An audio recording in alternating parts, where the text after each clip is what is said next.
جنات چوری کر سکتے ہیں؟ محمد ندیم صاحب نے بھوپال سے پوچھا ہے. کیا جنات گھروں سے پیسے وغیرہ چوری کر سکتے ہیں یا نہیں؟ بھائی محمد ندیم بھوپالی صاحب، یہ شرعی مسئلہ نہیں ہے جو آپ نے پوچھا ہے، یہ اس کا تعلق ہے مشاہدے سے کہ کیا واقعی ایسا ہوتا ہے. تو میری رائے کے مطابق ایسا نہیں ہوتا، کیونکہ ایسا ہونا شروع ہو جائے تو نظام عالم برباد ہو جائے گا. دنیا میں جتنی بھی انویسٹیگیشن کے لیے کمپنیاں بنی ہوئی ہیں، یا کبھی بھی ایسا نہیں ہوتا کہ وہ انویسٹیگیشن میں جن چڑیل بھوت کو بھی لے کر آئیں کہ ہو سکتا ہے جن یہاں سے گھسا اور یہاں سے نکال کے لے گیا ہو. تو ہوتا یہ ہے کہ جب ہماری سمجھ میں کوئی چیز نہیں آ رہی ہوتی تو ہم جن چڑیل بھوت پہ ڈال دیتے ہیں. میرے سامنے درجنوں ایسے کیس آئے ہیں، لوگ آئے کہ ہمارے لاکر تھا، گھر میں کوئی موجود بھی نہیں تھا، کوئی چوری کرنے والا نہیں ہے، تو پیسے کہاں گئے؟ تو یقیناً پھر اب وہ کہتے ہیں ہم کسی عامل کے پاس گئے، اس نے کہا جن نے چوری کی ہیں. تو میں ان سے کہتا ہوں کہ دیکھو، چور کو کبھی بھی یہ سہولت مت دو جن کے کندھوں پہ ڈال کے. اس طرح سے اگر ہم جنات پہ ڈالنا شروع کر دیں تو جو اوریجنل سچی مچی کا جو چور ہے نا، اس کو تو بڑا فائدہ ہے، وہ کہے گا یار کرتے رہو. بھائی بعض دفعہ ایسا ہوتا ہے کہ آپ کو ایک چیز سمجھ میں نہیں آ رہی کہ یہ چوری کیسے ہوئی ہے، تو یہ اس کی علامت نہیں ہے کہ جن نے کی ہے، بلکہ اس کی علامت ہے کہ چور انتہائی ہوشیار ہے.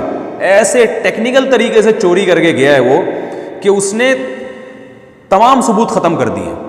تو اس سے مجھے وہ لطیفہ اکثر یاد آتا ہے کہ ایک چور جو تھا عدالت میں پکڑا گیا، اس میں بھی یہ لوگ یہی جن پہ ڈال رہے تھے، لیکن پھر پکڑا گیا وہ چور. تو وہ جج نے چور سے کہا کہ یار تم نے بڑے ٹیکنیکل طریقے سے چوری کی ہے، بہت ہی یعنی کمال کر دیا تم نے چوری، یعنی ایسی جو ہے وہ چوری کی ہے کہ جو بڑی مشکل سے، یعنی ایسے چوری کرنا ممکن نہیں ہے. تو وہ چور کہتا ہے کہ شکریہ آپ کا بہت بہت، آپ پہلے آدمی ہیں جنہوں نے میرے فن کی تعریف کی ہے.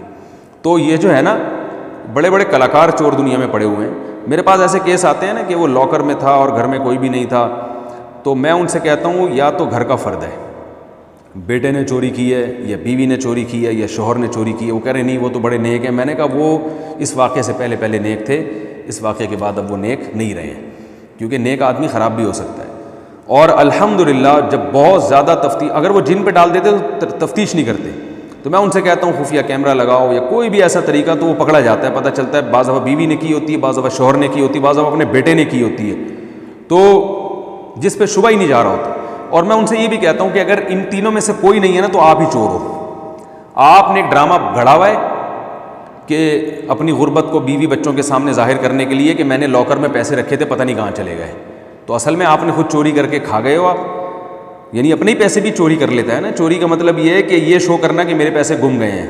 تو بعض دفعہ یہ بھی نکلتا ہے کہ وہ بندہ خود ہوتا ہے، وہ ڈرامہ بنا رہا ہوتا ہے لوگوں کے سامنے بیٹھ کر کہ جی وہ چوری ہو گئے، وہ اصل میں یہ شو کرنا چاہ رہا ہوتا ہے. بیگم نے کچھ کہا ہوتا ہے گھر میں یہ خرچہ کرو، تو یہ شو کرنے کے لیے کہ میرے تو لاکر سے پیسے ہی چوری ہو گئے، تو یہ شو کرنے کے لیے اس نے ایک ڈرامہ بنایا ہوتا ہے کہ جن نے اٹھا لیا، کیونکہ اب کسی پہ ڈال تو سکتے نہیں. تو ایسا نہیں ہوتا. یہ جنات اگر چوری کرتے تو بھی یہ بینکوں سے کیوں چوری نہیں کر لیتے؟ بینکوں میں تو 0.001% کا بھی ایک حساب ہوتا ہے.